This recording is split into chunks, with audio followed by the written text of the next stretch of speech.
नमस्कार विद्यार्थी मित्रांनो, मी ऋतुजा पवार. आपलं महाराष्ट्र अकॅडमीमध्ये स्वागत आहे. तर अंगणवाडी मुख्य सेविका तथा पर्यवेक्षिका याची ॲडव्हर्टाइजमेंट आता लवकरच येणार आहे. त्याच्याबद्दल अपडेट काय आहे, याचा पगार किती असतो, वयोमर्यादा काय आहे, तसेच तुमचा अभ्यासक्रम याबद्दल तर आपण बघणारच आहोत. बट त्याआधी सगळ्यात पहिल्यांदा ही जी ॲडव्हर्टाइजमेंट येणार आहे त्याबद्दल ही फक्त महिलांसाठी असणार आहे. तर महिलांसाठी सुवर्णसंधी आहे. तर याबद्दल सर्व डिटेल जे आहे ते इन्फॉर्मेशन जाणून घेऊया.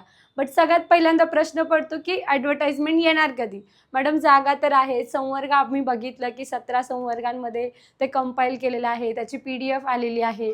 बट या सर्व रिक्रुटमेंट जे आहे ती येणार कधी? तर त्याचं परिपत्रकसुद्धा आलेलं आहे.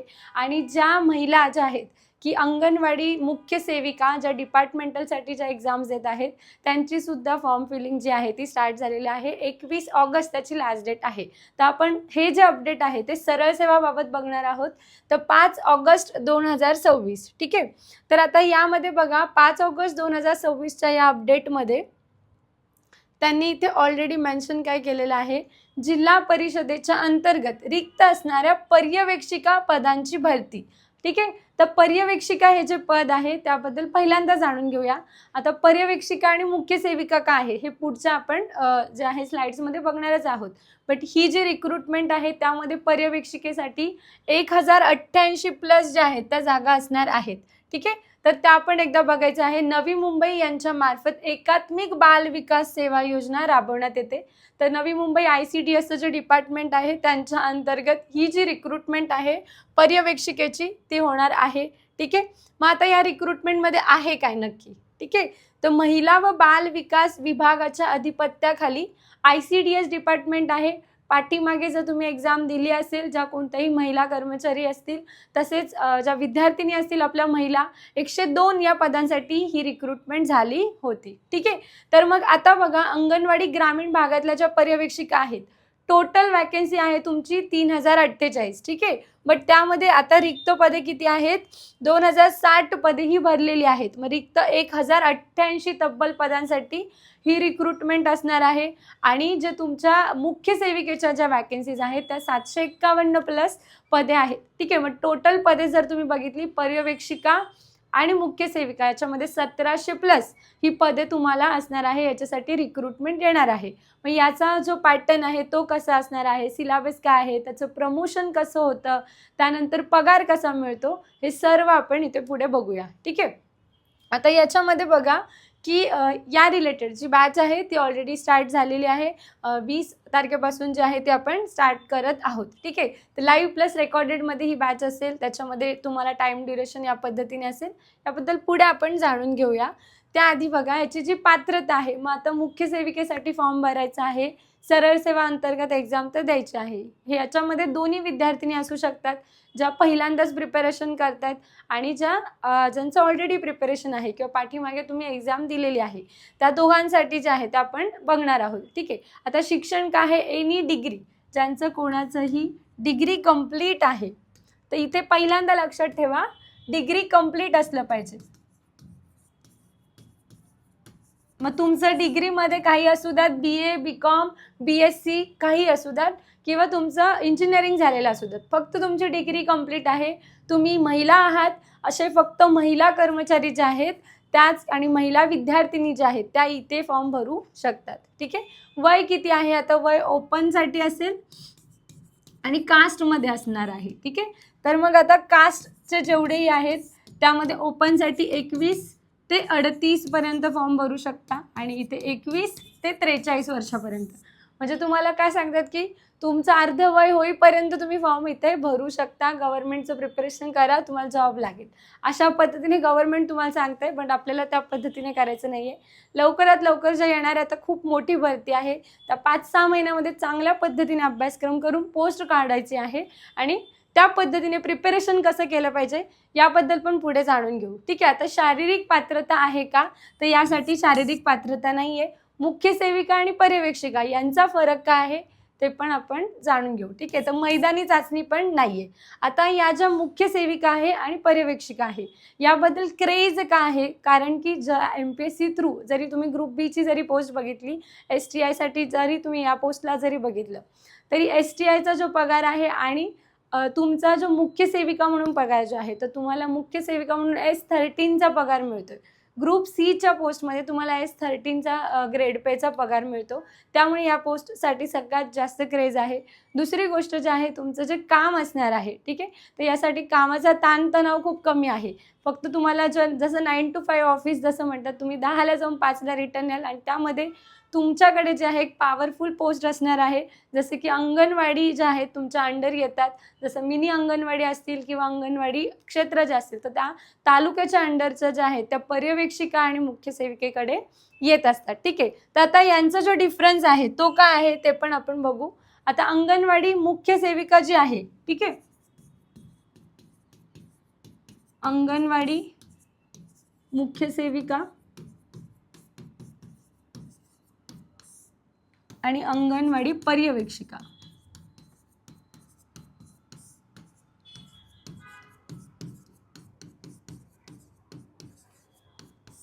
ठीक आहे. आता ही मुख्य सेविका काय करते, शहरी भागामध्ये काम असते त्यांचं. ठीक आहे, तर शहरी भागामध्ये काम असेल आणि पर्यवेक्षिकेचं जे काम आहे ते ग्रामीण भागात आणि ZP यांच्या अंडर असतील. दोघांचं पण काम काय करणार, हे नियंत्रणाचं काम जे आहे सुपरवायझिंग करणं या दोघींचं युजली काम आहे. ठीक आहे, तर सुपरवायझिंग करणं, निरीक्षण करणं. ठीक आहे, आता योजनांची अंमलबजावणी करणं. त्यानंतर काय आहे आता मुख्य सेविका काय करेल, एखादा पोषण आहार योजना आली, कोणती स्कीम आलेली आहे, ठीक आहे, महिला बाल विकास विभागाच्या अंतर्गत, मग त्या योजना युटिलाइज होत आहेत की नाही व्यवस्थितरित्या प्रॉपर यांचं नियंत्रण करणं. ठीक आहे, आता अंगणवाडी मुख्य सेविकेबद्दल बोलायचं झालं तर तुमचं कम्प्लिटली ऑफिस वर्क असणार आहे. ठीक आहे, तर मोस्ट ऑफ इथे जे आहे तुम्हाला ऑफिस वर्क असेल. जसं तुम्हाला आता नवी मुंबईचं बेलापूर आहे, CBD बेलापूरला इथे मुख्य सेविकेचं ऑफिस आहे. ज्या रिक्रूट झालेल्या महिला आहेत त्यांना तर ऑलरेडी याबद्दल माहीत असणार आहे.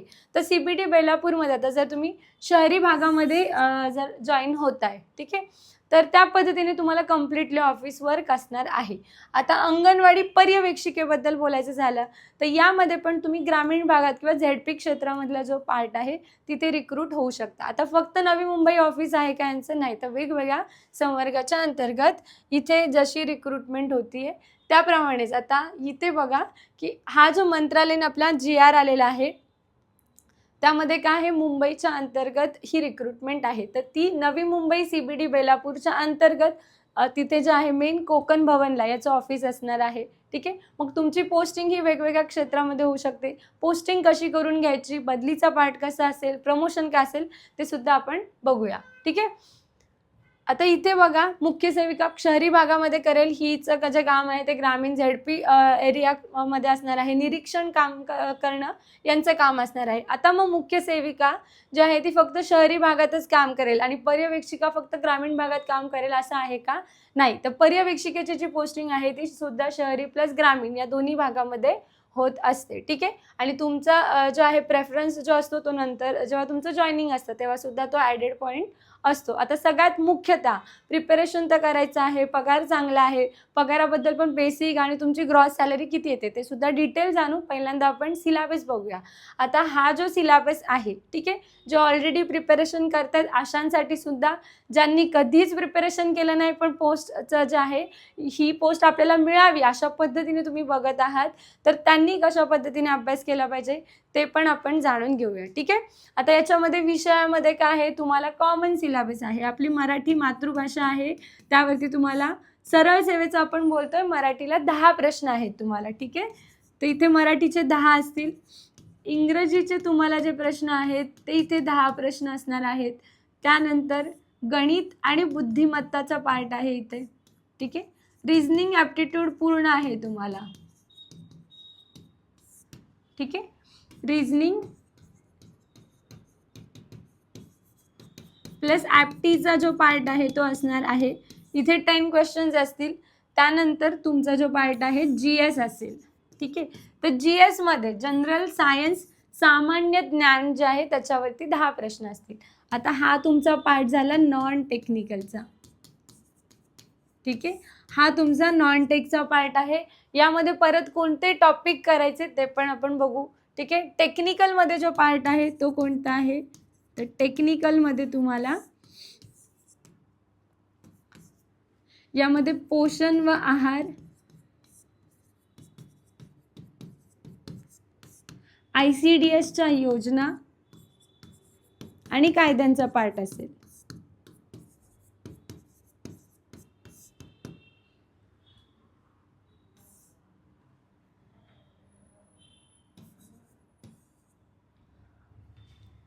ठीक आहे, प्लस आता याच्यामध्ये तुमचा नॉन टेकमध्ये आहे कम्प्युटर,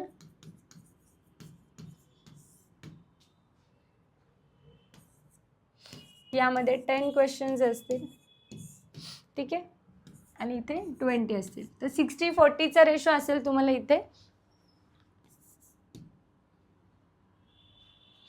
ठीक आहे, हा 60 मार्क्सचा जो आहे तुमचा वेटेज इथे कव्हर होतो. ठीक आहे, हा नॉन टेक तुमचा 60 असेल आणि टेक्निकलचा जो पार्ट आहे तो 40 क्वेश्चन्सचा इथे असेल.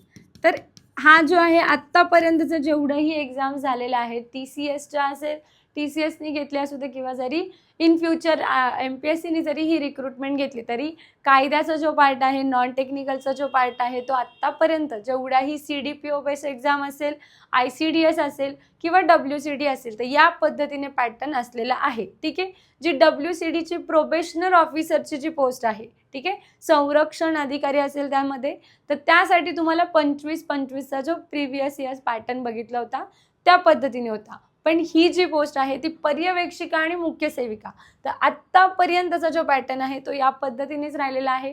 यामध्ये जरी इन फ्युचर काही चेंज झाला तरी नॉन टेक आणि टेक्निकल या पद्धतीनेच असणार आहे. तर तुमचं मार्क्सचं वेटेजमध्ये काही चेंज होऊ शकतं.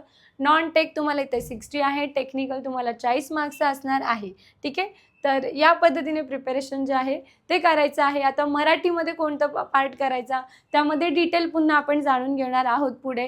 जसं की तुम्हाला महत्त्वाचे जे टॉपिक्स आहेत, TCSचा पॅटर्न जर तुम्ही फॉलो करत असाल तर नाम, सर्वनाम, विशेषण, क्रियापद, वाक्यप्रचार, म्हणी यावरती प्रश्न आहेत. प्रयोग, समाज यावरती प्रश्न असतातच, त्यामुळे हे तोंडपाठच करायचं आहे. इंग्लिशबद्दल बोलायचं झालं तर सिनॉनिम्स, अँटोनिम्स आहेत, one word substitution, idiom phrases. ठीक आहे, यावरती प्रश्न विचारले जातात. पॅराजंबलचा जो पार्ट आहे त्यावरती प्रश्न विचारले जातात. TCS पॅटर्न बोललं तर या टाईपचे प्रश्न येतील तुम्हाला. MPSC पॅटर्न बोललं तर तुम्हाला सेम असेल, फक्त पॅराजंबल बेस प्रश्न इथे विचारले जात नाही. बाकी तुमचा जो पूर्ण ओव्हरऑल जो डेटा आहे त्यासाठी तुम्ही जे बुक लिस्ट आहे साठी MPSC गाईड हे जे बुक आहे त्यामधून तुमचे सर्व जेवढेही प्रिव्हियस इयर्सचे क्वेश्चन्स आहेत ते सॉल्व्ह होतील. ठीक आहे, तर हा मराठी इंग्लिश झाला. मग आता GS आहे. GS साठी तुम्हाला एक ऑल इन वन बुक तुम्ही ते जरी कंप्लीट केलं किंवा या रिलेटेड कसा एक्झॅक्ट डेटा कव्हर करायचा, कमीत कमी वेळेमध्ये जास्तीत जास्त स्मार्ट स्टडी कसा करायचा या पद्धतीचं प्रिपरेशन जे आहे ते तुम्हाला प्रॉपर इथे सांगितलं जाईल. ठीक आहे, आता GS नंतरचा जो तुमचा मेन जो आहे संगणकाचं जे आहे, कम्प्युटरचा जो पार्ट आहे त्यामध्ये तुम्हाला बेसिक प्रश्न जे आहेत. आता AI आलेला आहे. ठीक आहे, तर मग AIचं यूज कसं केलं जातं, कम्प्युटर, त्याच्यानंतर माऊस, सॉफ्टवेअर, कोणते कोणते सॉफ्टवेअर्स आपण वापरले जातो, त्याच्यानंतर रिसेंटमधले ॲप. ठीक आहे, तर करंट अफेअर्समध्ये रिसेंटमध्ये जे ॲप आहेत त्याबद्दलचा जो डेटा आहे तो पार्ट जो आहे तो सुद्धा व्यवस्थित अपडेटेड जो पार्ट आहे तो करून जायचा आहे कम्प्युटरसाठी. ठीक आहे, तर याचा डिटेलमध्ये आपण पूर्ण बघू. जसं की फुल फॉर्म्स विचारले जातात, HTTPS काय आहे, अशा रिलेटेड जे फुल फॉर्मवरती प्रश्न जे आहेत ते विचारले जातात. यासाठी तुम्ही बेस म्हणून जे प्रिव्हियस इयर्सचे प्रश्न आहेत, बॉम्बे हायकोर्टला विचारलेले आहे कम्प्युटरचे क्वेश्चन्स असतील, MPSCचे कम्प्युटरचे जे क्वेश्चन्स असतील, हा सर्व डेटा एकदम एका ठिकाणी जो आहे तो कलेक्ट करून त्याला शॉर्ट मेथडनी कसं स्मार्ट वेनी प्रिपरेशन करायचं आहे त्या पद्धतीने तुमचा अप्रोच असला पाहिजे. जर तुम्हाला ही पोस्ट मिळवायची आहे तर त्या पद्धतीने स्ट्रॉंग वेनी जे आहे ते प्रिपरेशन मग असलं पाहिजे. तर ते कसं करायचं आणि त्याचं पूर्ण प्रिपरेशन कसं करून घ्यायचं यासाठी जो आहे तो पूर्ण पार्ट आपण इथे कव्हर करणार आहोत. ठीक आहे, तर बुक लिस्ट त्या पद्धतीने तुम्ही वापरू शकता. आता यानंतर पोषण आणि आहार. ठीक आहे, पोषण आहार जो आहे हा खूप सोपा टॉपिक आहे. ठीक आहे, पोषण आहार आहे मुख्य सेविका त्याच्यानंतर तुमचं पर्यवेक्षिका आणि ज्या अंतर्गतचं प्रिपरेशन करतायत त्यांना पण हा पार्ट आहे, कायद्यांचा पार्ट आहे. तर पोषण आहारमध्ये तुम्हाला जो तुमचा 10th 8वी 9वी 10वीचा असेल, 10वी नंतर 11वीचा जो आहे तो पार्ट आहे एकदम बेसिक. त्यानंतर अंगणवाडी जे आहे, आता बालकांना पोषण कुपोषण का आहे, ठीक आहे, क्वाशीओरकर का आहे, तर या रिलेटेड पार्ट विचारला जातो. सुकटी आणि सुजवटी असं तुम्ही ऐकलं असेल, ठीक आहे. बालकांमध्ये कुपोषणाचं प्रमाण वाढतं, मग कोणत्या अंगणवाड्यांमध्ये पोषण आहाराच्या योजना असतील, पोषण आहार 2 अभियान असेल, 2.0 असेल, पोषण अभियान जे पहिल्यांदाच कधी सुरू झालं, अशा रिलेटेड जे प्रश्न आहेत ते तुम्हाला इथे विचारले जातात, ठीक आहे. त्यानंतर कायद्यांचं आहे, इथे सिलेबसमध्ये तुम्हाला ICDS योजना असतील, ठीक आहे. एकात्मिक बाल विकास प्रकल्पाच्या अंतर्गत ज्या योजना आहेत त्यावरती प्रश्न विचारले जातात. त्यानंतर मुख्यतः काय आहे, तुम्हाला कायद्यांचा पार्ट आहे. आता कायद्यांचा पार्ट आहे तर घाबरून जायचं काहीच कारण नाही. कायद्यांचा पार्ट हा एकदम इझी मेथडनी करायचा आहे. त्याच्यामध्ये पॉक्सो असेल, PCPNDT, बाल कामगार प्रतिबंध अधिनियम असेल, कौटुंबिक हिंसाचार असेल, हुंडा प्रतिबंधक अधिनियम असेल, या रिलेटेडचे जे कायदे आहेत आणि हे खूप इंटरेस्टिंग कायदे आहेत जे तुम्हाला जेव्हा तुम्ही रीड कराल तेव्हा तुम्हाला अजून त्याच्याबद्दल इंटरेस्ट येणार आहे की बाल कामगारांचं जर शोषण होत असेल तर कोणत्या तरतुदी अंमलात आणल्या पाहिजेत, एक अंगणवाडी मुख्य सेविका म्हणून तुम्ही कशा पद्धतीने काम केले पाहिजे. आणि जेव्हा तुम्ही प्रिपरेशन करता त्या दिवसापासूनच तुम्हाला काय करायचं आहे की ती पोस्ट आपण होल्ड करतोय त्या अप्रोचनेच तुमचं प्रिपरेशन असलं पाहिजे. तर या रिलेटेडचे जे कायदे आहेत ते तुम्हाला एक्झामसाठी असतील. PCPNDT असेल म्हणजेच गर्भपात अधिनियम असेल, पुन्हा त्याच्यानंतर नेक्स्ट जो आहे तुमचा पॉक्सो आहे. हे महत्त्वाचे कायदे आहेत इथे. त्याच्यानंतर बाल कामगार प्रतिबंधक अधिनियम असेल 1986चा असेल. आता सुधारित तरतुदी बालकामगारांसाठी काय केलं जात आहेत, त्याच्यानंतर कोणत्या अनुसूची बदललेल्या आहेत, कोणत्या आता खाणकामाच्या ठिकाणी एखादा बालकामगार काम केलं तर चालेल का, जसे की एखादा बालकामगार हा 6 तासापेक्षा जास्त काम करू शकत नाही. जर त्याला एखाद्याला फिल्म इंडस्ट्रीमध्ये तुम्ही एखादा छोटा बालक आहे आणि त्याला काम करतोय 14 वर्षाच्या अंडर, तर मग फिल्म इंडस्ट्रीमध्ये तो 3 तास जर त्यांनी सलग शूटिंग केलं तर त्याला मिनिमम 1 आवरचा ब्रेक दिला पाहिजे. मग त्याचे 4 तास तिथे झाले, मग पुढचे 2 तासच तो काम करेल. असे इंटरेस्टिंग पार्ट आहे. पॉक्सो जर 14 वर्षाखालील बालक आहे तर मग ती कोर्टमध्ये केस गेली तर कशा पद्धतीने ती सॉल्व्ह केली गेली पाहिजे. अशा रिलेटेड इंटरेस्टिंग पार्ट जो आहे तो कायद्यांचा असणार आहे. खूप चांगल्या पद्धतीने जो सिलेबस आहे तो डिझाईन केलेला आहे, ठीक आहे. तर या पद्धतीने तुमचं प्रिपरेशन जे आहे ते असलं पाहिजे. आता यामध्ये बॅच जे आहे तर बॅच आपण ऑलरेडी जे आहे ती फर्स्ट जो पेज आहे त्यामध्ये बघितलं होतं, बट बॅच स्टार्ट होत आहे याची.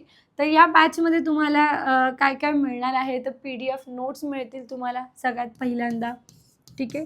नोट्स स्वरूपामध्ये मिळतील आणि शॉर्ट मेथड स्मार्टली स्टडी कसं करायचं, जास्त डेटा कवर न करता, जो नुसतं फक्त हॅमरिंग नाही पाहिजे. तर तुम्हाला जेव्हा तुम्ही रीड करताय किंवा एखादा पार्ट करताय त्याच्यामध्ये स्मार्ट वेनी मायक्रो नोट्स कशा काढायच्या किंवा महत्त्वाचा डेटा कोणता आहे, यामधलं मला काय एक्झामच्या दृष्टिकोनातून येणार आहे, पाठीमागे कोणते प्रश्न विचारले गेलेले आहेत, प्रिव्हियस इयर्स क्वेश्चन्स काय सांगतायत, त्यानंतर माझं प्रिपरेशन योग्य वेळेने चाललेलं आहे का, व्यवस्थितरित्या मी प्रिपरेशन करते का, याबद्दलचा सर्व जो डेटा आहे आणि तेवढा स्ट्रॉंग वेने तुम्हाला कॉन्फिडेंटली पेपरला कसं कव्हर करायचं आहे हे सर्व तुमचं जे आहे त्या बॅचमध्ये कंप्लीट होईल. आता तुम्हाला PDF नोट्स मिळतील, याचे जे प्रिव्हियस आहेत प्लस संभाव्य प्रश्न जे आहेत, ठीक आहे. जसे की एखादा कायद्याचा पार्ट झाला तर संभाव्य प्रश्नानुसार त्याची टेस्ट कंडक्ट केल्यानुसार तुम्हाला काय काय की ओके या वाईज जे आहे तो आपलं प्रिपरेशन चाललेलं आहे, तुमचा स्कोअर कसा येतोय त्या पद्धतीने कंप्लीट जे प्रिपरेशन आहे ते तुमचं करून घेतलं जाईल, ठीक आहे. तर हे सर्व पार्ट त्याच्यामध्ये असेल. तुम्हाला वॉच टाईम वगैरे सर्व जे आहे तो त्यामध्ये अनलिमिटेड असेल. त्यानंतर तुमचा कालावधी जे आहे तुमच्या एक्झामपर्यंतचा ड्युरेशन प्लस 8 महिन्याचा जो कालावधी आहे तो त्याच्यामध्ये ॲडेड आहे. तर या पद्धतीने तुमची बॅच असेल, त्या रिलेटेड काही क्वेश्चन असेल तर तुम्ही जे आहे ते कॉन्टॅक्ट करू शकता, ठीक आहे. ते जे आपण लास्टला बघूया. आता यामध्ये पगार किती आहे, ठीक आहे. तर पगाराबद्दल सगळ्यात पहिल्यांदा सगळ्यांना क्रेज असतं. तर तुमचा जो पगार आहे तो S13 आहे. S13 काय आहे, मग S13चं तुम्हाला इथे ग्रेड पे मिळेल, जे 35,400 पासून 1,10,000 समथिंग जी आहे ती तुमचा ग्रेड पे असणार आहे किंवा यामध्ये काही चेंजेस असतील. बेसिक तुमचा जो आहे तो 35,400 आहे. मग आता बेसिक आहे तर तेवढीच सॅलरी आहे का तुम्हाला? नाही. तर या बेसिकमध्ये तुमचे ऑलमोस्ट जे आहे ते डबल सॅलरी याच्यामध्ये होते. म्हणजे तुमची जी सॅलरी आहे ती 65K प्लस होणार आहे. कशी होते 65K प्लस ते आपण बघूया. ठीक आहे. आता कोणताही गव्हर्नमेंट सर्वंट असेल, मुख्य सेविका असो, पर्यवेक्षिका किंवा इतर शासकीय कर्मचाऱ्याच्या बाबत सुद्धा या तरतुदी लागू होतात. तुमचा जो बेसिक असेल, आता तुमचा 35,400 हा बेसिक आहे. ठीक आहे. मग या बेसिकमध्ये काय केलं जाईल? तुम्हाला महागाई भत्ता, त्याला DA म्हणतात. DA म्हणजे डिअरनेस अलाउन्सेस, महागाई भत्ता ॲड होणार. त्यानंतर तुमचा HRA ॲड होणार. म्हणजे काय असणार आहे? तुमचे होम अलाउन्सेस याच्यामध्ये असणार आहेत आणि इतर अलाउन्सेस जे आहेत, अदर अलाउन्सेस जे आहेत ते तुम्हाला मिळणार आहेत. ठीक आहे. जसं की तुमचं काय असणार आहे? प्रवास भत्ता. हे सर्व ॲड करून तुमची जी सॅलरी आहे ती ॲड केली जाते. मग आता एखादी अंगणवाडी मुख्य सेविका असेल, ती काय करते? शहरी भागात काम करते, जसं की नवी मुंबई क्षेत्र आहे तिथे जर ती काम करते. आणि एखादी अंगणवाडी मुख्य सेविका जी आहे ती इतर कोणत्या तरी म्हणजे तुमचा आवडीचा जो आहे तो जिल्हा घ्या आणि तिथे ती काम करते शहरी विभागामध्ये. ठीक आहे. बट आता नवी मुंबई, पुणे, छत्रपती संभाजीनगर, आता या क्षेत्रामध्ये जर तुम्ही छत्रपती संभाजीनगर पकडलं आणि नवी मुंबई पकडलं, तर नवी मुंबईमध्ये जे आहे तो तुम्हाला महागाई भत्ता जास्त मिळेल आणि इतर जे आहे संभाजीनगर जे आहे आपलं, छत्रपती संभाजीनगरमध्ये तुम्हाला त्या पद्धतीने जो अलाउन्सेस आहे थोडा काही प्रमाणात हा कमी असेल. ठीक आहे. तर असे तुमचे अलाउन्सेस ॲड होतात. महागाई भत्ता हा तुमचा सिटी वाईज ॲड होत असतो. HRA जर आहे, ठीक आहे, जर तुम्ही होम अलाउन्सेस जर तुम्हाला मिळाले सपोज तुमच्या पगारामध्ये, तर तुम्हाला घर जे आहे ते मिळत नाही. ठीक आहे. जर तुम्ही घर जर आहे सरकारी घर तुम्ही ऑलरेडी जे आहे त्यामध्ये राहत असाल तर तुमचा HRA त्यामधून कट होतो. अशा पद्धतीने तुमची जी स्टार्टिंग सॅलरी आहे ती 65,000 प्लस होते. ठीक आहे. आता याच्यामध्ये परत काय होतं की 8th पे कमिशन जे आहे ते लागू होत आहे. ठीक आहे. यामध्ये तुमची 20% जी आहे ती सॅलरी हाईक होत जाणार आहे. तर 20% सॅलरी हाईक होते. त्यामुळे तुमची जी स्टार्टिंग आहे ती 65 राहत नाही, ती जी आहे ती हाईक होणार आहे. 8वं वेतन लागल्यावर तुमचा हा पगार जो आहे तो खूप पद्धतीने 90-95 अशा पद्धतीने पुढे जो आहे तो ग्रेड पे तुमचा वाढत जाणार आहे. ठीक आहे. आता याचं जे प्रमोशन आहे सगळ्यात पहिल्यांदा आता जी डिपार्टमेंटलची एक्झाम आलेली आहे ती पण तुम्ही बघितली असेल. 21 ऑगस्ट, ज्या विद्यार्थिनींनी फॉर्म भरलेला नाही आहे त्यांनी फॉर्म भरून घ्या. 21 ऑगस्ट लास्ट डेट असणार आहे. त्याचा सिलेबससुद्धा याच पद्धतीने आहे. डिपार्टमेंटल असेल तरी त्यांना आता काय केलेलं आहे? डिग्री कंप्लीट असणं गरजेचं आहे. मग त्या ज्या अंगणवाडी मदतनीस आहेत, ठीक आहे, तर अंगणवाडी मदतनीस किंवा अंगणवाडी सेविका असतील. आता या अंगणवाडी मदतनीस आणि सेविका यांचं पुढे प्रमोशन कसं होतं? पर्यवेक्षिकामध्ये किंवा कशामध्ये होणार आहे? मुख्य सेविकामध्ये. ठीक आहे. बट यांना काय क्रायटेरिया आहे? त्यांना जर तुम्ही डिपार्टमेंटल एक्झाम देताय, जर एखाद्या अंगणवाडी मदतनीसला पर्यवेक्षिका आणि मुख्य सेविका डिपार्टमेंटल थ्रू जायचं असेल तर तिला काय क्रायटेरिया आहे? 10 वर्षाची सर्व्हिस, 10 इयर्स तिची सर्व्हिस असली पाहिजे. ठीक आहे. 10 वर्ष सेवेमध्ये प्लस 50 वर्षापेक्षा अधिक वर्ष नसावे.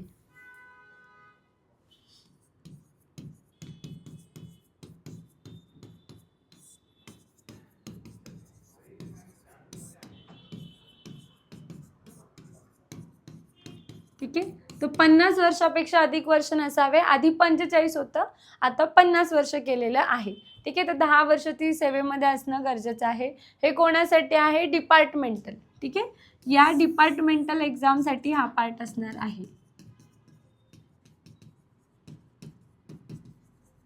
ठीक आहे. बट तुम्हाला आता रिक्रुटमेंट काय आहे? तुमच्या ज्या 1088 प्लस 751 ज्या जागा आहेत, ठीक आहे, या 1088 आणि 751 या जागांमध्ये तुम्ही सरळ सेवेने रिक्रुटमेंट भरताय फॉर्म. ठीक आहे. तर सरळ सेवेच्या अंतर्गत मग तुमचं पुढे प्रमोशन काय होतं आहे? इथे CDPO मध्ये होत आहे. ठीक आहे, बाल विकास प्रकल्प अधिकारी.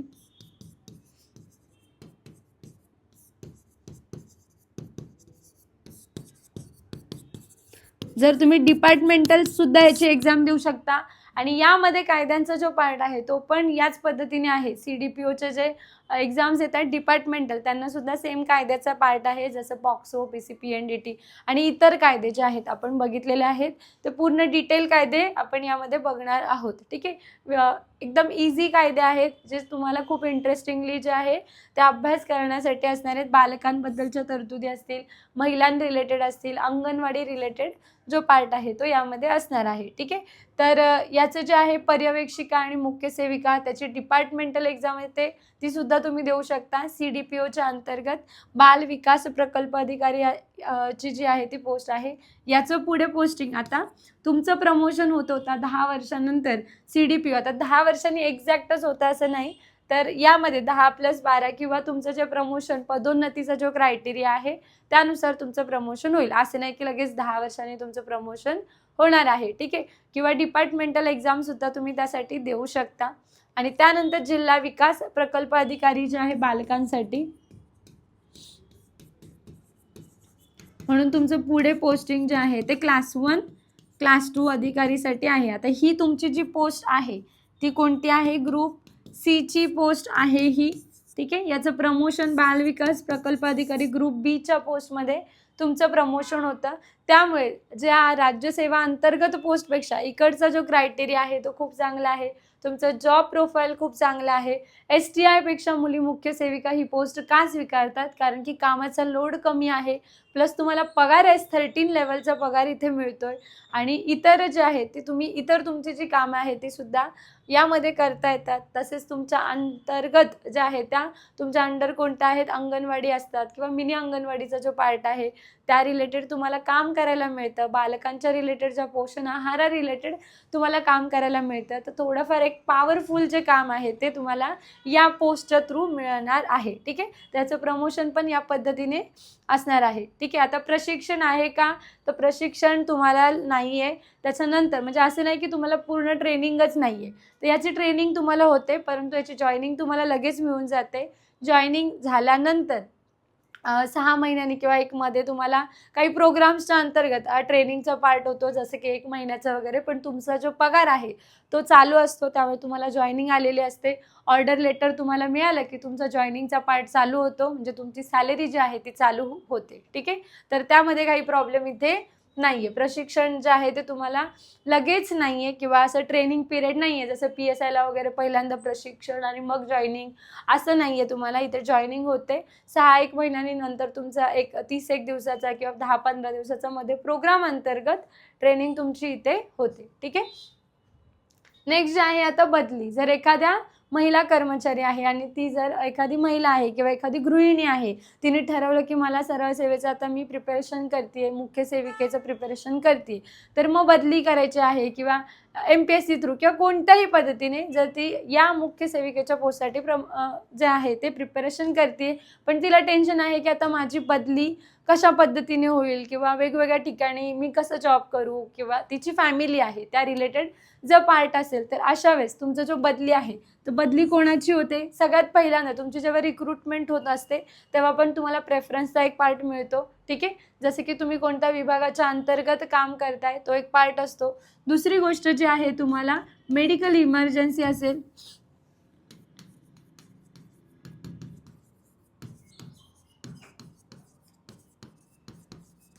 मेडिकल इमर्जन्सी असेल तर तुम्हाला तुमची बदली जी आहे ती इथे केली जाते. मेडिकल इमर्जन्सी म्हणजे कोणती? की आजारी आहे तुम्ही असं आणि बदली पाहिजे, किंवा तुमच्या घरातलं कोणतरी आजारी आहे तर बदली, आजी आजोबा आजारी आहे तर बदली मिळणार आहे का? नाही. तुम्हाला जर मेडिकल इमर्जन्सी कोण असणार आहे? कुटुंबामध्ये कोणाचा समावेश होतो? शासकीयरित्या कोणाचा समावेश होत असतो? तर आई वडील. जर तुम्ही अनमॅरिड असाल तर तुमचे आई वडील असतील, आणि जर तुम्ही मॅरिड असाल तर तुमचे पती किंवा पत्नी आणि त्यांची अपत्य म्हणजे तुमची जी मुलं आहेत त्यांना जर मेडिकल इमर्जन्सी असेल, एकदम एक्स्ट्रीम मेडिकल इमर्जन्सी असेल, एक्स्ट्रीम म्हणजे काय आहे? सर्जरी असेल.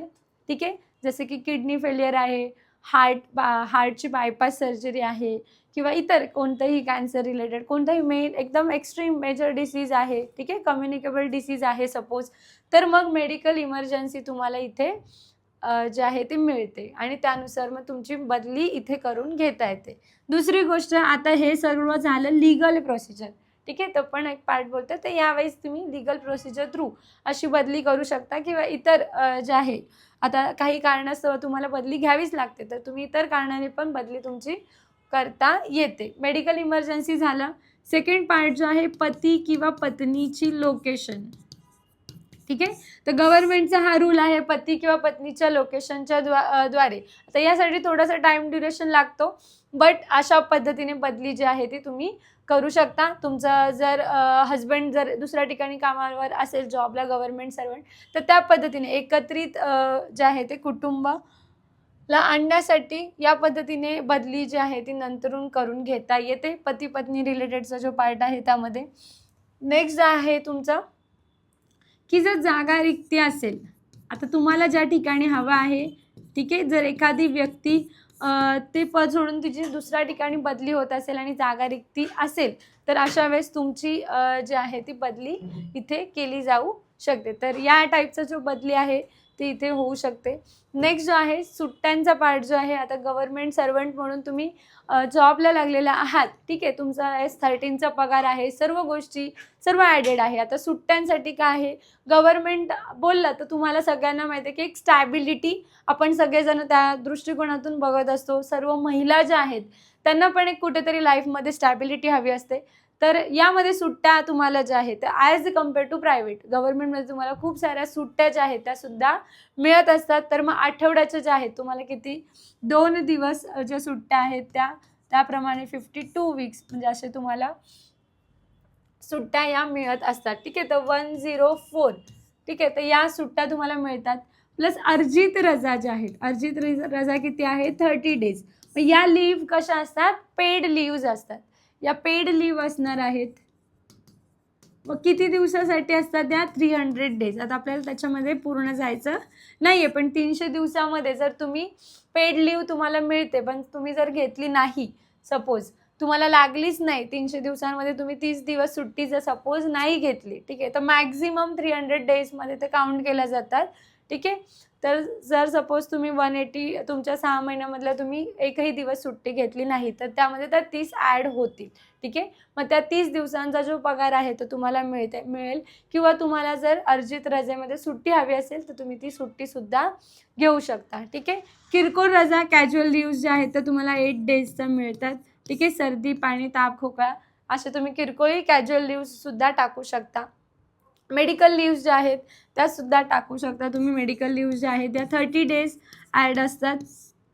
प्लस जे आहे 30 डेज प्लस याच्यामध्ये का आपण म्हणतोय, कारण की या 30 दिवसांमध्ये काय केलं जातं प्लस. आता जर तुम्हाला मुख्य सेविका आहात तुम्ही आणि तुम्हाला विचार केला तुम्ही आता CDPO मला एक्झाम द्यायची आहे, डिपार्टमेंटल द्यायची आहे पुढे इन फ्युचर, ठीक आहे, तर तुम्ही किंवा इतर कोणतीही एक्झाम द्यायची आहे तुम्हाला, तर मेडिकल लीव्ज तुम्ही स्टडीचं रिझन, आता डिरेक्टली स्टडीचं रिझन गव्हर्नमेंटला देऊ शकत नाही, मग मेडिकल रिझन देऊन तुम्ही अशा पद्धतीने स्टडीसाठी जे आहे ती लीव्ह टाकता येते, लीव्ह अशा पद्धतीने घेता येते, ठीक आहे. त्याच्यानंतर तुमची मॅटर्निटी जी लीव्ह आहे ते 26 वीक्स जे आहे ते आत्ताच्या अपडेट पार्टनुसार तुम्हाला 26 वीक्स जे आहे त्याची मातृत्व रजा मिळते. प्लस जे आहे तुम्ही 30 डेज याच्यामध्ये ॲड करू शकता. इमर्जन्सी तुमची काही केस आहे, क्रिटिकल सिच्युएशन आहे, तर प्लस 30 डेज पण तुम्हाला ॲड करता येतात. तर अशा पद्धतीने तुम्हाला मातृत्व रजा पण मिळते. या सर्व सुट्ट्या ज्या आहेत त्या मिळत असतात. गव्हर्नमेंट जॉब जो आहे त्याचा हा खूप चांगला एक बेनिफिट आहे, ठीक आहे. आता या सुविधांमध्ये काय आहे, तुम्हाला वैद्यकीय खर्च मिळेल. वैद्यकीय खर्चांमध्ये काय आहे, मेडिकल, मग ताप, सर्दी, खोकला झाला आहे म्हणून लगेच मेडिकल खर्च मिळणार आहे का, नाही, तर तुम्हाला प्रॉपर ॲडमिट व्हायला लागेल. मग तुम्ही ॲडमिट झाले तर मग तुम्हाला तो खर्च जो आहे तो ॲड होईल, ठीक आहे. तर मेडिकल खर्च तुम्हाला सर्व गव्हर्नमेंट देते. घर भाडे, सरकारी घर, जर आता दोन्ही पण नाही मिळणार, एकतर घर भाडे जर तुम्हाला घेतलं तुम्ही HRA तुम्हाला मिळाला, हाऊस रेंट अलाउन्सेस, तर मग तुम्ही सरकारी घर तुम्हाला मिळणार नाही. दोघांपैकी कोणती तरी एक गोष्ट जी आहे ती तुम्ही घेऊ शकता. जर सपोज अनावधीने एखाद्याचा मृत्यू झालाच, एखादी सपोज महिला कर्मचारी आहे तिचा मृत्यू झाला, तर ती जी नॉमिनी मेन्शन करेल, ठीक आहे, तुम्ही लागले जॉबला आणि एखादा सपोज झालाच मृत्यू, तर मग काय करणार आहे, त्याचा जो नॉमिनी असेल त्याला काय मिळणार आहे, हा पद जे आहे त्या व्यक्तीला मिळेल. आता हे पद तर महिलेचं आहे, मग जर तिचा पती तिने नॉमिनी ठेवला असेल तर मग पतीला मिळणार आहे का महिलांच्या रिलेटेडची पोस्ट? नाही. मग आता ही ग्रुप सीची जर पोस्ट असेल तर मग ग्रुप सीची पोस्ट दुसरा कोणतं तरी पद आहे, लिपिक वगैरे सपोज, तर त्या पद्धतीचं पद मिळेल. तर महिला बनू तर ते नाही शकत, त्यामुळे मग मृत्यू झाला तर मग ग्रुप सीची जी आहे ती पोस्ट त्या व्यक्तीला मिळेल. ठीक आहे. त्यानंतर अपंगत्व आला, सपोज एखाद्याचा हात पाय तुटला, काहीतरी हँडिकॅप झाला, असं अपंगत्व अचानक आलं तर मग काय करणार आहे, त्याचा जो खर्च आहे तो सुद्धा मेडिकल मधून तुम्हाला मिळणार आहे. ठीक आहे. आता किरकोळ प्रवास भत्ता, तुम्ही गेले ट्रेनिंगला, सपोज कुठेतरी लांब गेले, तुम्ही महाराष्ट्रातच असणार आहात, महाराष्ट्राच्या बाहेर तुम्ही जाणार नाही आहात. ठीक आहे. पण तुमचं आता आपण एक्झाम्पल म्हणून काय बघितलं की महाराष्ट्रामध्येच तुम्ही कुठेतरी गेलात, तुमची पोस्टिंग महाराष्ट्रातच होणार आहे, महाराष्ट्र गव्हर्नमेंटची एक्झाम आहे, त्यामुळे तुमची इथेच पोस्टिंग राहील. बट तुम्ही कुठेतरी लांब गेला काही कारणास्तव, कोणतीतरी स्कीम आहे, योजना आहे गव्हर्नमेंटची, असं नाही की किरकोळ प्रवास भत्ता तुम्ही घरी ट्रिपला गेले किंवा तुम्ही ठरवलं मी जम्मू काश्मीरला ट्रिपला जातो आणि मला अलाउन्सेस गव्हर्नमेंटने द्यावे, तर तसे अलाउन्सेस तुम्हाला मिळणार नाही. किरकोळ प्रवास भत्ता हा कसा असेल, शासकीय कामानिमित्त तुम्ही बाहेर पडलात, काहीतरी तुम्हाला काम आहे, गव्हर्नमेंटने सँक्शन केलेलं आहे, त्या कामानिमित्त बाहेर गेलात, तर तुम्हाला किरकोळ प्रवास भत्ता म्हणून काय मिळणार आहे, अलाउन्सेस मिळतील, की तुमचा जाण्या येण्याचा जो खर्च आहे तेवढंच मिळतो. जाण्या येण्याच्या खर्चामध्ये तुम्ही बोलले की नाही मी हॉटेलला कुठेतरी राहतो आणि तो खर्च जो आहे तो करा, तर असं होणार नाही. तर त्या रिलेटेडचा जो खर्च असतो तो केला जात नाही. प्रवास भत्ता जो खर्च असतो तो तुमचा ॲड होतो. बट या सर्व सुविधा ज्या आहेत त्या महिला कर्मचारीला मिळणार आहेत. ठीक आहे.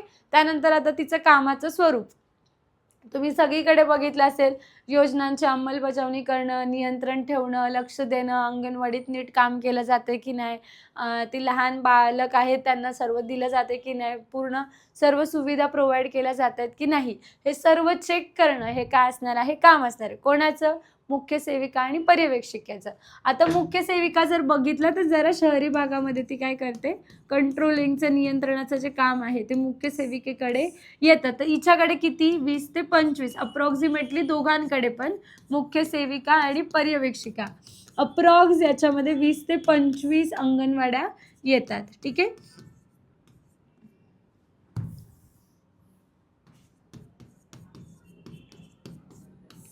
यांच्याकडे अंगणवाडी येते किंवा मिनी अंगणवाडी येते. आता ही मिनी अंगणवाडी मोस्ट ऑफ आदिवासी छोट्या क्षेत्रांमध्ये येते, किंवा 150 + 800 लोकसंख्या असेल तर मिनी अंगणवाडी असते, 800+ असेल तर अंगणवाडी असेल, 400 ते 800 मध्ये किंवा 800+, अशा पद्धतीने अंगणवाडींचा क्रायटेरिया असतो. मग या मुख्य सेविकाकडे शहरी भागातल्या सर्व अंगणवाडी येत असतात, एक 20-25 अंगणवाडी यांच्या अंतर्गत येतात. पर्यवेक्षिकेकडे सुद्धा त्या पद्धतीने अंगणवाडी असते. पर्यवेक्षिकेचं काम असतं ग्रामीण भागात, हिच्याकडे ग्रामीण भागातलं नियंत्रण करणं. एखादी स्कीम आली की बाबा जर एखादी लेडी आहे ती प्रेग्नेंट आहे तर तिला त्या पद्धतीने सर्व डाळ, तांदूळ, डाळ या सर्व गोष्टी ज्या आहेत त्या प्रोव्हाइड केल्या जातात, किंवा आफ्टर प्रेग्नन्सी असेल तर त्याची नोंदणी करणं, त्या रिलेटेड त्या नोंदणी झालेल्या आहेत की नाही, तर ती नोंदणी करणं हे काम पर्यवेक्षिकेचं नाही किंवा मुख्य सेविकेचं काम नाही. त्या नोंदणी झालेल्या आहेत की नाही, कंट्रोलिंग काम जे आहे ते यांचं आहे. अंगणवाडी सेविका आणि मदतनीस या काय करणार, मग तिथे जाऊन सर्व नोंदवही करणार, लिहिणार, नोट करणार सर्व गोष्टी. हे सर्व काम कोणाचं झालं, सेविका आणि मदतनीसचं. आणि या पर्यवेक्षिका किंवा मुख्य सेविका काय करणार, यांच्यावर कंट्रोल ठेवायचं काम करणार. कोणावर? अंगणवाडी सेविका आणि अंगणवाडी मदतनीस ज्या आहेत त्यांच्यावर नियंत्रण ठेवायचं काम करतील. या सिनियर असणार आहेत. ठीक आहे. आणि मग यांच्यावरती कोण असणार आहे, CDPO ऑफिसर्स असतील महिला. ठीक आहे. जिल्हा बाल विकास प्रकल्प अधिकारी असतील, तर एकदम वरची जी पोस्ट आहे क्लास 1 मध्ये. त्याच्यानंतर बाल विकास प्रकल्प अधिकारी ग्रुप B च्या असतील, मग यांच्यावर या सिनियर असतील. ठीक आहे. मग सिनियरला काय करायचं, वरिष्ठांना सांगायचं, त्यांनी जे दिलेली कामं आहेत ती बघायची, व्यवस्थितरित्या झालीत की नाही झालीत, हे सगळं बघणं हे काय असणार आहे, मुख्य सेविका आणि पर्यवेक्षिकेचं काम असणार आहे. ठीक आहे. आता ही या रिलेटेड पूर्ण पार्ट असणार आहे. आता याच्यामध्ये जर तुम्हाला काही प्रश्न असेल किंवा काही डाऊट असेल अजून, तर तुम्ही जे आहे कमेंट बॉक्समध्ये तसं कमेंटमध्ये मेन्शन करू शकता. ठीक आहे. या रिलेटेड जी आहे ती आपली बॅच स्टार्ट होत आहे. अंगणवाडी मुख्य सेविका तथा पर्यवेक्षिका यामध्ये सर्व विषय म्हणजे कंप्लीट तुमचा जो पार्ट आहे टेक्निकल प्लस नॉन टेक्निकल हा तुम्हाला एकदम कमी अमाऊंटमध्ये जो आहे तो 1000 रुपयाच्या फीजमध्ये आपला कंप्लीट इथे काय केला जात आहे कव्हर करून घेतला जाणार आहे. यामध्ये असेल तुमचा GSचा पार्ट, मराठी, इंग्रजी सर्व तुमचं याच्यामध्ये कव्हर होईल. ठीक आहे. लाईव्ह प्लस रेकॉर्डेड स्वरूपामध्ये ही बॅच असेल. याचा कालावधी हा 8 महिने असेल. तुमची जशी ॲडव्हर्टाइजमेंट येते, आता आपण परिपत्रक पण बघितलं की 5 ऑगस्टचं जे परिपत्रक आहे ते आत्ता याच ऑगस्ट महिन्यामध्ये आलेलं आहे की पर्यवेक्षिकेच्या 1088 जागा रिकाम्या आहेत. याची ॲडव्हर्टाइजमेंट लवकरात लवकर यावी. त्यामुळे त्यासाठी परिपत्रक शासनसुद्धा जे आहे ते त्या पद्धतीने काम करत आहे. शासनसुद्धा रेडी आहे, प्रिपेर्ड आहे. मुख्य सेविकेच्या पण 751 प्लस जागा आहेत. त्यामुळे खूप मोठी भरती जी आहे ती आता येणार आहे. त्यामुळे तुम्हाला वेळ न घालवता तुमचं जे प्रिपरेशन आहे ते चालू करायचं आहे. त्या पद्धतीने कंप्लीट कायद्याचा कोणता पार्ट करायचा आहे, कशा पद्धतीने कव्हर करायचं आहे, हे सर्व डिटेलमध्ये आपण बघणार आहोत. त्यामुळे सोबत राहा. त्यानुसार तुमचं प्रिपरेशन जे आहे ते व्यवस्थितरित्या होणार आहे. हमखास जास्तीत जास्त कशा पद्धतीने आपलं सिलेक्शन होईल आणि स्मार्ट वेनी कसं प्रिपरेशन करता येईल, तर या पद्धतीने तुमचं प्रिपरेशन असलं पाहिजे. त्यासाठी पूर्ण जो डेटा आहे किंवा प्रॉपर वेनी कॉन्टेंट कसं असला पाहिजे, मायक्रो नोट्स कशा काढायच्या आणि त्याचं प्रिपरेशन आणि त्याची रिव्हिजन कशी करायची. एक्झाम आली की एक्झामच्या 5 दिवस आधी, एक्झामचे 2 दिवस 3 दिवस आधी, आता जेव्हा हा कमी काउंटडाऊन जसं स्टार्ट होतो तेव्हा तसं आपल्याला टेन्शन वाढत जातं. तर या सर्व स्ट्रॅटेजीज अप्लाय करून पेपरला कसं फेस करायचं आहे. मग एक्झाम कोणीही घेऊ, TCS घेऊ किंवा MPSC घेऊ किंवा जो पार्ट आहे तो सिलेबस तुमचा याच्या बाहेर जाणार नाही आहे. तर त्या पद्धतीने प्रिपरेशन जे आहे ते स्ट्रॉंग वेनी करायचं आहे. बाकी सर्व गोष्टींसाठी खूप सारे तज्ज्ञ टीचर्स जे आहेत ते तुमच्या सोबत असणार आहेत. ठीक आहे. तर याचं जे वॉच लिमिट आहे तुम्हाला अनलिमिटेड असणार आहे. टेक्निकल नोट्स ज्या आहेत त्यासुद्धा तुम्हाला इथे प्रोव्हाइड केल्या जातील. ठीक आहे.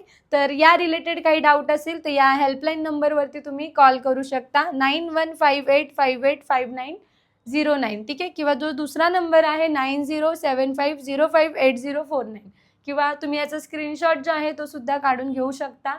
आणि बॅच रिलेटेड किंवा तुम्हाला या पोस्ट रिलेटेड जरी काही डाऊट असेल तरी तुम्ही कमेंटमध्ये तसं विचारू शकता. याचा सिलेबस काय आहे, त्यासोबतच ज्या अंतर्गत विभागीयचं प्रिपरेशन करतात अशा महिलांसाठी सुद्धा जरी तुम्हाला काही डाऊट असेल काही तरी तुम्ही कमेंट बॉक्समध्ये जे आहे ते कमेंटद्वारे मेन्शन करू शकता. ठीक आहे. आय होप तुमचे सगळे जे डाऊट्स आहेत ते यामधून सॉल्व्ह झाले असतील आणि तुम्हाला या व्हिडिओ लेक्चरचा फायदा झाला असेल. ठीक आहे. तर आपण भेटूया नेक्स्ट लेक्चरमध्ये. तोपर्यंत धन्यवाद. Thank you so much.